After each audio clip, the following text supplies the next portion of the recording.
ছোট বাচ্চা অসুস্থ বাচ্চাকে রেখে আমার 2টা রাত জেলখানায় কাটাতে হয়েছে। জেলখানা কয়টা বানাবে পৃথিবীর সবাই বলবে, বাংলাদেশের সবাই বলবে। অবর্ণনীয় কষ্ট সহ্য করতে হয়েছে।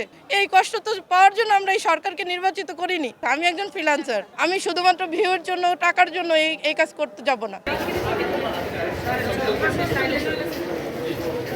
আল্লাহ তাআলা আমাকে মুক্ত করেছেন, আমি আবার সবার মধ্যে ফিরে আসতে পেরেছি। আমি তো আমার যে সমসাময়িক কারণগুলোই আমি আমার ফেসবুকে লিখেছিলাম, আপনারা দেখেছেন। বিশেষ করে আমি বাচ্চাদের যে হামের সমস্যাটা নিয়ে, বর্তমানে তেলের সমস্যাগুলো নিয়ে আমি সমসাময়িক আজকে থেকে না, আমি ইউনূস সরকার বলেন, হাসিনা সরকার বলেন, সবার সময়ই আমি আমার ফেসবুকে লেখালেখি করি। আমি এগুলো নিয়েই আছি। এটা আমি আমাদের দেশকে ভালোবেসে করেছি। কিন্তু এই জন্য যদি আমাদের গলা চেপে ধরা হয়, কথা বলতে না দেওয়া হয়, তাহলে তো আমরা কি আবার ফ্যাসিজমে ফিরে যাব? আমরা তো ফ্যাসিজম চাই না দেখেই হাসিনাকে তাড়িয়েছি সবাই মিলে। আমরা জুলাইকে ধারণ করি। আমরা চাই না আমরা আবার ফ্যাসিজমে ফিরে যাই। আমি চাই না যে আমাদের মতো আর কাউকে এভাবে গলা চেপে ধরা হোক।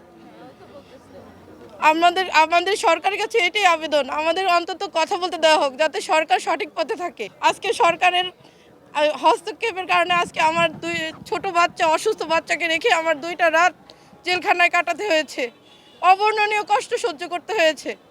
না খেয়ে না ঘুমিয়ে আছি আজকে 2টা দিন পর্যন্ত। এই কষ্ট তো পাওয়ার জন্য আমরা এই সরকারকে নির্বাচিত করিনি। আমরা চাই আমাদের সামনের দিনগুলো অন্তত আমাদের কথা বলতে দেওয়ার সুযোগ দেওয়া হোক। আমরা কিছু করব না, আমরা শুধু বলবো, আমাদের বলার সুযোগটা দেন অন্তত। আমাদের মত আমরা যেন তুলে ধরতে পারি, আমরা এটাই চাই। আমি একজন ফ্রিল্যান্সার, আমি শুধুমাত্র ভিউয়ের জন্য টাকার জন্য এই কাজ করতে যাব না। আমি অবশ্যই আমার দেশকে ভালোবেসেই এই কাজ করেছি। আমি আমার জনগণের জন্য কাজ করেছি। এটা আমার ব্যক্তিগত মতামত। আমি কাউকে চাপিয়েও দিইনি। আমি সরকারকে বলিনি যে আমার কথা আপনাদের শুনতেই হবে। জনগণ সবাই যেন উন্মুক্ত থাকতে পারে এবং বাক স্বাধীনতা চাই আমরা, বাক স্বাধীনতা যেন প্রত্যেক জনগণ যেন পায়।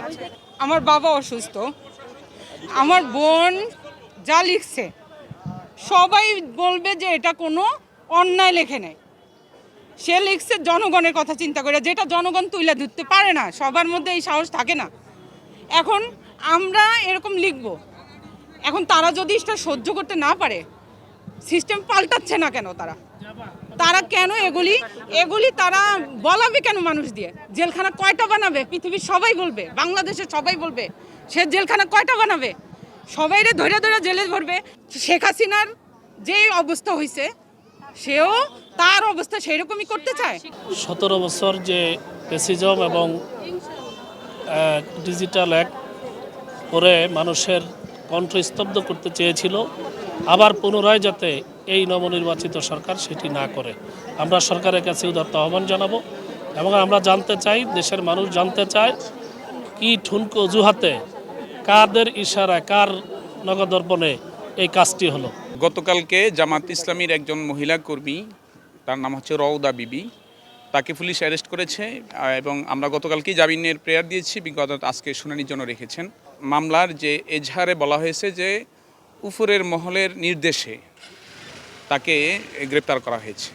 তার বিরুদ্ধে কোনো সুনির্দিষ্ট অভিযোগ নাই, বলা হয়েছে যে সাইবার ক্রাইমের অপরাধ করেছে, কিন্তু কোনো ধারাও নাই। কোন অপরাধটা সে করেছে তাও সে বলেনি। আদালতে মামলার আর্জির মধ্যে উল্লেখ নেই।